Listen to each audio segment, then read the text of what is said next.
好，请正传道。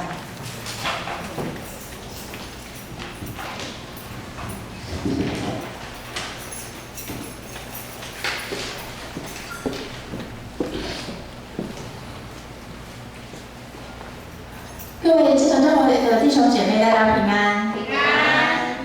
今天刚刚那个长老有介绍，我是美牧师的同学啊，那只是因为我后来就是又念书了，就是比较晚毕业这样，所以我就还是传道士这样。那今天呢，就是我们的主题经文是在约拿书4章的5到11节。约拿书4章的5到11节，大家有圣经可以稍微看一下，中文后面好像有那个台语的部分这样啊，经文好，那我们一起来读好了。于是约拿出城，坐在城的东边，在那里为自己搭了一座棚，坐在棚的荫下，要看那城究竟如何。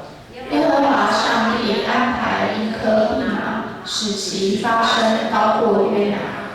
因而遮盖他的头，救他脱离苦楚。约拿因这棵蓖麻大大喜乐。谢谢黎明，上帝却安排一条虫子咬着蓖麻，以致枯槁。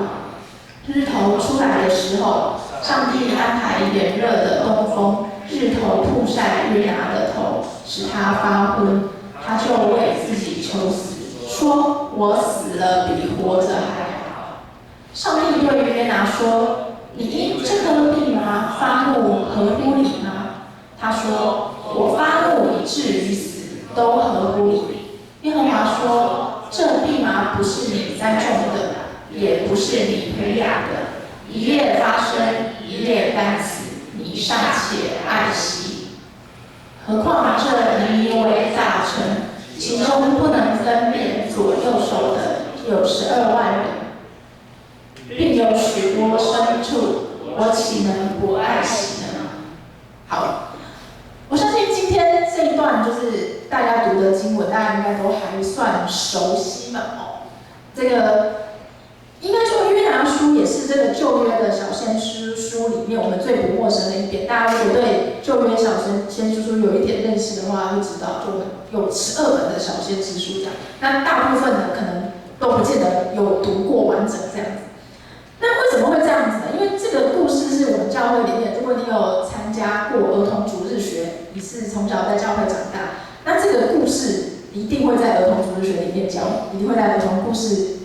日学里面讲这样。这是因为约拿书跟其他先知书的内容其实非常的不一样。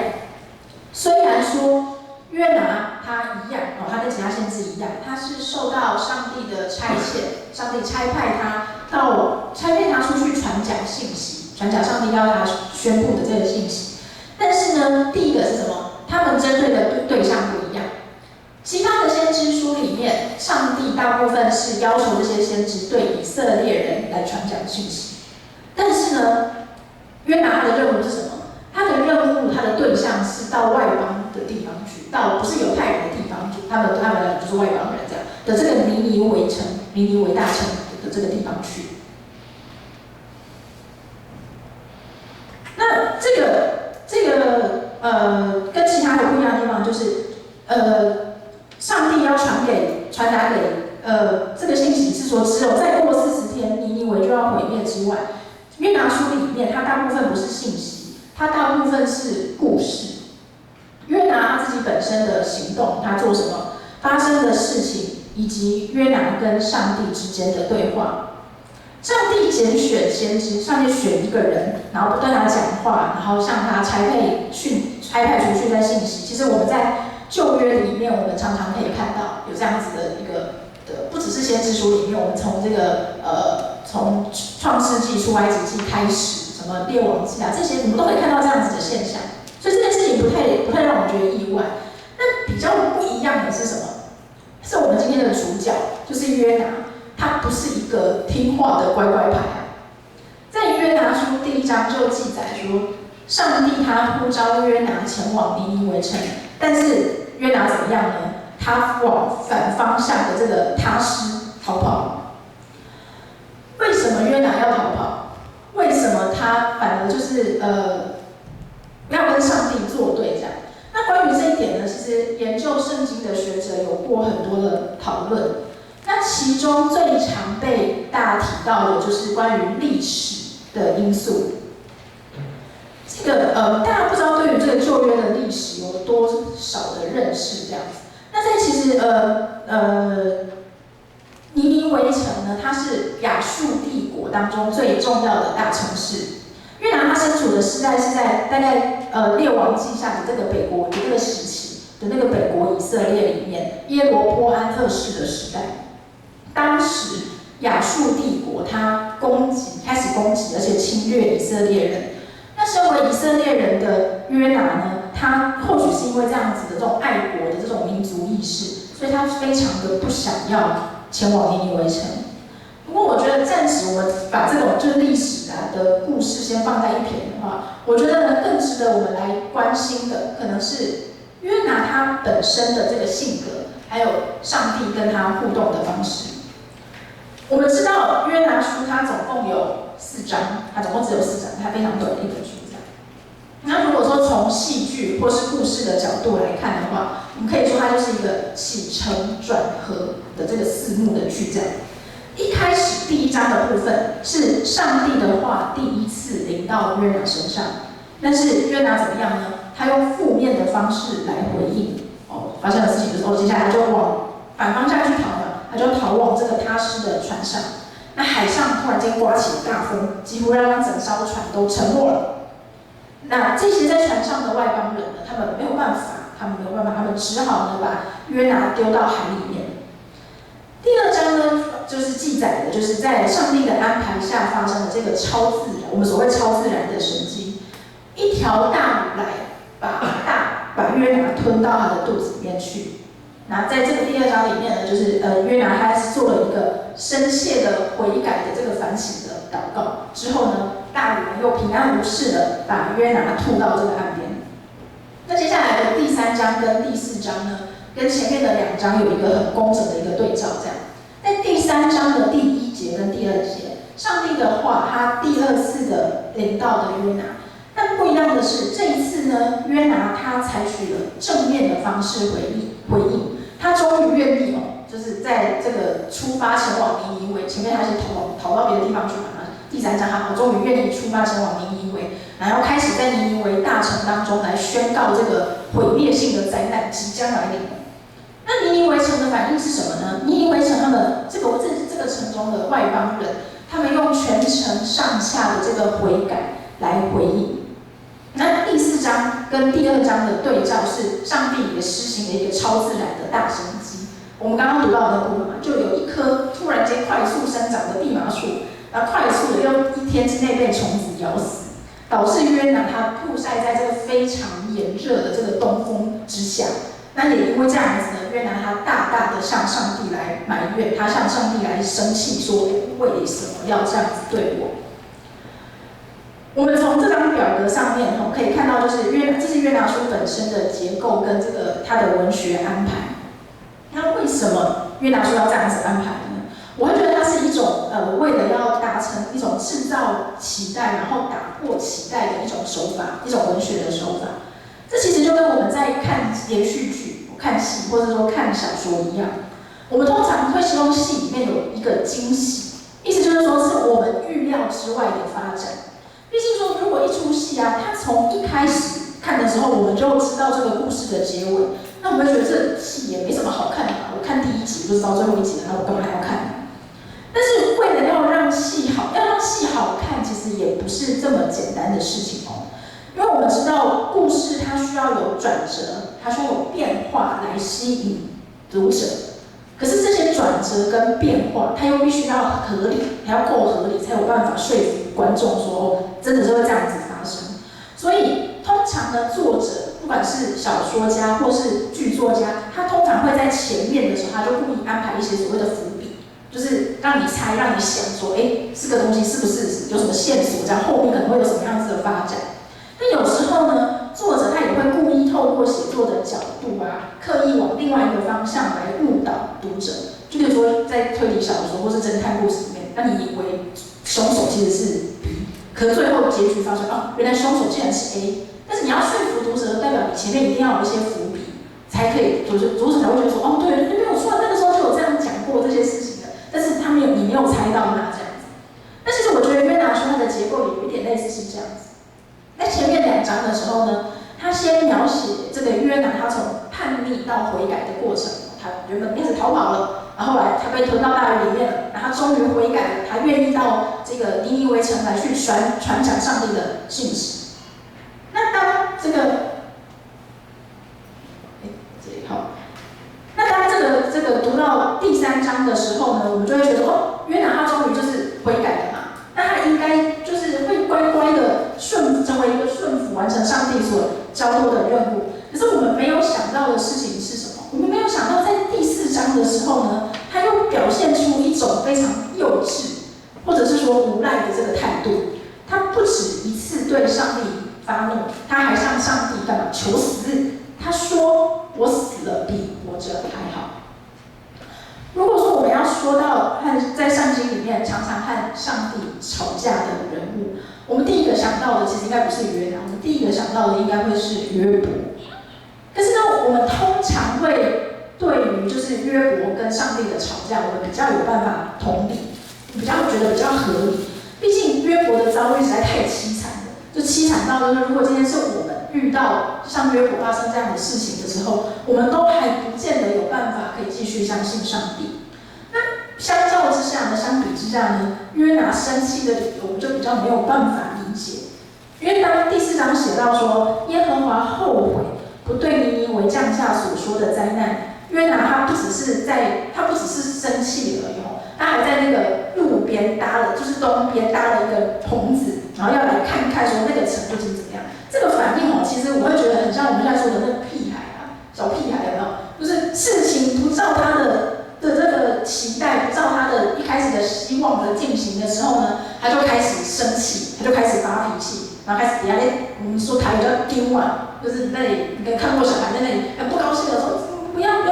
那感觉就不像是一个受上帝呼召的先知的态度。不过让我们更加惊讶的可能是上帝的反应，就是一个这么不受教又任性的人会是先知，我们已经觉得很奇怪了。更奇怪的是，上帝他面对约拿的这个丢或者这个任性的时候呢，他并没有管教或是惩罚约拿，他反而是用一种类似于这种慈悲的、慈爱的父亲的态度，他不断的施展他的神迹，耐心的一步一步的引导约拿走上他应该走的路。不过，约拿真的是一个不称职的先知吗？或许我们可以试着从其他的经文来找找看线索，来试着来了解约拿这个人。在旧约圣经当中，除了约拿书之外，唯一有记载约拿事迹的经文是在列王记下的14章的25节。大家，我上面有放那个经文，大家如果看得到的话，这样。他是在说什么？他收回以色列的边界，从哈马谷直到亚拉巴海，正如耶和华以色列的神借着他仆人加特西弗亚米泰的儿子先知约拿所说的。这个只在看一句话，你们不知道他在讲什么。那其实他这个背景是在主前8世纪的时候，约拿他曾经就对，他是北国以色列人嘛，我刚刚有讲到，他曾经预言说北国以色列他们的领土会扩张，他们的那个领地会扩张出去，这样。那个时候他们有这种战争的这个情况，这样从哈马口直到亚拉巴海，而且这件事情也真的发生了，所以他不是一个假先知啊。我们说就是他说的话都不发生，他就是一个假先知嘛。所以他是一个上帝所拣选的真的先知哦。不要被约拿书里面就觉得说他是不是就是一个不知道在干嘛的一个人？他是上帝所拣选的先知。但是在这个背景之后呢，是约拿这个后来的以色列国，他们就被亚述国侵占跟毁灭了。所以约拿他身处的那个时代是在他们要扩张又要毁灭的那个时代的那个交界当中，这样。他原本是一个以色列人的先知，他原本就是也期待的就是以色列国家必须要继续的扩张下去，这样。他身为一个以色列的先知，可是没有想到他在这边的时候，耶和华上帝却要他向这个亚述帝国发预言，就是要攻击他们、侵略他们这个亚述帝国发预言。这个对于约拿来说，他心情一定非常的不舒服，就有点像是如果今天我在台湾人，我要去跟中国人发预言的时候，我可能不见得会这么的想要去这样子，特别是如果他们现在正在侵略我们的时候。所以这个整体性上看起来说，约拿给人的印象非常的负面。那其实约拿他还有一些蛮正面或是蛮有意思的一些特色，大家可以来看一下。那第一个部分呢，是他是一个有强大的行动力的人。为什么这么说呢？我们在第1章有看到嘛，就是上帝叫他去尼尼微，他不去，你怎么办呢？他就马上逃往别的方向的，马上逃往完全反方向的地方去。这个他施，圣经文告诉我们他要去他施嘛，那其实就是现在我们知道的这个西班牙。为什么会他想要去他施？就是因为西班牙这个地方，大家如果对欧洲的地理稍微有一点点概念，会知道它是在南欧的最靠近这个什么海峡，就是英国那边的那个海峡的地方。那对于那个时候活在欧亚大陆的人，这些欧洲人或是这些亚洲人来说呢，他们可以想象，他们理解到最遥远的地方就是西班牙了，因为那时候还没有这个所谓的地球地理的概念，还有美洲什么这么多州这样，那时候没有那个概念，所以他们可以想到最遥远的地方就是在西班牙。那其实，在新约里面，保罗他也有在这个罗马书的提到说，他想要到西班牙去宣教。为什么是又是西班牙？就是因为那是他们可以理解到这个世界上最遥远的地方。那第二个呢，就是约拿他其实呢也是一个对上帝的作为，他对上帝的全能有清晰的认知的人。他在这个海浪翻腾的这个船上，约拿他马上就意识到会发生这个灾难，是因为他的原因，因为他逃跑的原因这样子。所以呢，他也是一个某种程度上来说，他也是一个愿意承担责任的来啊，就是他面对知道这是我的缘故，所以他就让这些人把他丢到海里面去了。那第三个呢，约拿他也是一个愿意悔改的人。为什么这么说？就被推入鱼腹中的这个约拿，我们如果看到经文里面的话，他用一首诗歌，他来赞美，他来颂赞上帝，展现出他悔改的诚意。那后来呢，他也算是有愿意遵照上帝的心意呢，前往尼尼微城，尽他身为先知的职分来宣讲上帝要他传讲的信息。那最后一个，也是我会认为说我们会认为他最负面的性格，就是所谓的厌世。那我不知道，就是各位弟兄姐妹对这个词的了解有多少？这样子，这个但其实厌世是在这个时代的年轻人常常会有的一个现象，不是说现象，就是一个倾向或是一个性格这样子。那这个状态呢，意思是说，面对生命中的挫折，或是我们生活上的压力，非常的无能为力，对未来的不确定感到迷茫，甚至厌倦，甚至说我不想继续活了的这样的想法。厌世听起来虽然很消极、很负面，但是其实这并不表示说现在的年轻人他们不愿意努力，或者说是他草莓族，而是因为整体的环境跟生活让人家看不到未来，让他们看不到未来。某种程度应该说我们这个时代，这个之下的这个年轻人看不到未来。那这样子的情况呢，也不见得是我们努力就有办法解决的。这样子的社会现象啊的这个社会观察，已经普遍到让媒体用厌世代来形容这个时代。也是因为这样子的观察，我会说约拿他是一个厌世的人。身为以色列人的他，我们刚刚说到他是以色列人，身为以色列人的他被迫要前往亚述，他其实已经是非常的不愿意了。那上帝用了各种各样的方法，好不容易呢，他才踏上这条前往尼尼微的旅程。然后在踏上这条旅程的时候，心里可能还想说算了，没关系啦，这样也不错啦，至少我还可以看到这个城毁灭。结果没想到事情的结局又不是他所期待的这样子，上帝又给他来一个大反转。尼尼微城不但没有毁灭，他的小确幸就是这棵可以为他遮阳的蓖麻树，还莫名其妙的就被虫子给咬死了。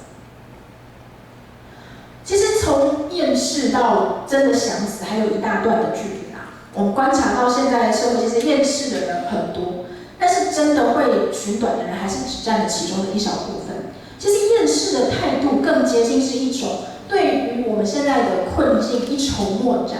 所以对人生失去了热情，跟失去了盼望，不想要，或者是没有办法突破，所以就只想要放弃一切的这样子的一个念头。这也是约拿在这里所表现出来的态度，不管是对尼尼微城，或者是对他自己，都是。尼尼微城犯下冒犯上帝的罪恶，尼尼微城冒犯上帝，那就让他毁灭就好了。那身为先知的他传达上帝的信息没有应验，那就求上帝取他的性命吧。这样子所有的不满意，或者他对于人生的这种挫折跟失望就不会存在了。他也不需要继续的来面对他自己的失败。只不过约拿的厌世却不是上帝的心意。面对尼尼微城的悔改，上帝愿意再给他们一次机会。好。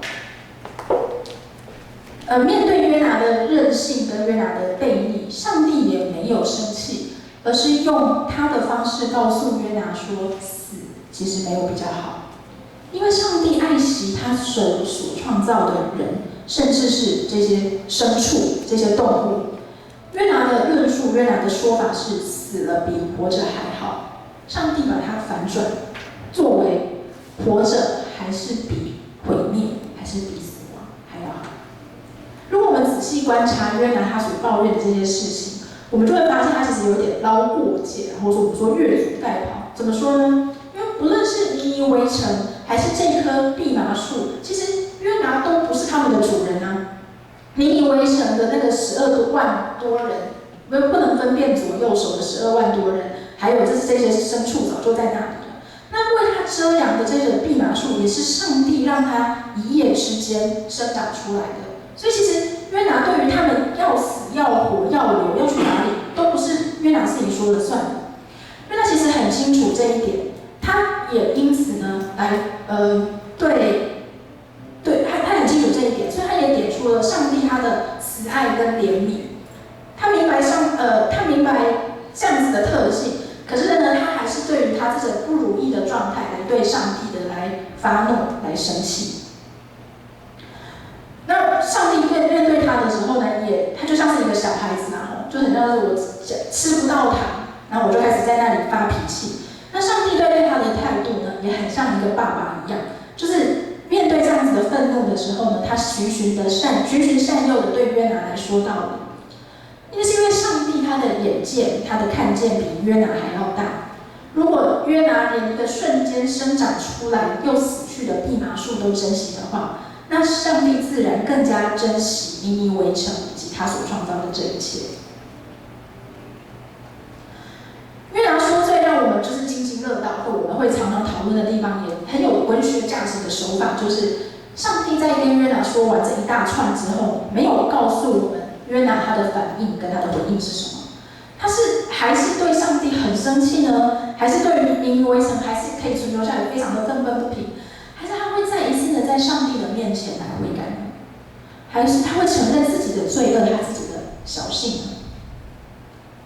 放弃的太快，其实呢是除了放弃的太快是也是一种罪恶，可以这么说。除了是因为人的眼光有限之外，也是因为欠缺对上帝的信心。原来毁灭和死亡向来都不是最好的办法。上帝总是会在看似山穷水尽、没有路的时候呢，为他的百姓跟他所爱的人找出一条新的生命的活路。各位弟兄姐妹，我们确实是活在一个充满不确定和破碎的时代。我们有可能也会像约拿一样厌世的时候，我们希望可以一了百了，死了，毁灭了，就不需要再烦恼任何问题了。但是其实死没有比活着好，毁灭也不如继续的延续。或许用人的眼光来看，我们已经看不到、想不到任何方法。那就如同约拿的故事一样，神迹总是一而再、再而三的发生。对于上帝来说，没有什么事情是不可能的。让我们谦卑的来到上帝的面前，祈求这位在沙漠开江河、在旷野开道路的神，也在我们的每一个人的生命当中行使及启示。当我们厌世的时候，我们想起约拿的故事，学习用上帝的眼光来看待我们目前的困境，相信活着比死了还要好。我们一起来祷告。父神主，我们感谢你，谢谢你透过约拿的故事，透过你的神迹来对我们说话。你怜悯，你爱我们，也求你让我们学习有像你的眼光，能够知道主你的心意是如何，你能愿意让我们继续的来存留下去。我们这样子祷告，是奉靠主耶稣基督的名求。阿门。我们一起站立来唱福音诗。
守护着我，你无情的爱。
我们一起来领受上帝给我们的祝福。愿主耶稣基督的恩惠、天父上帝的慈爱、圣灵的团契与相通与我们众弟兄姐妹同在，从今时直到永远。阿门。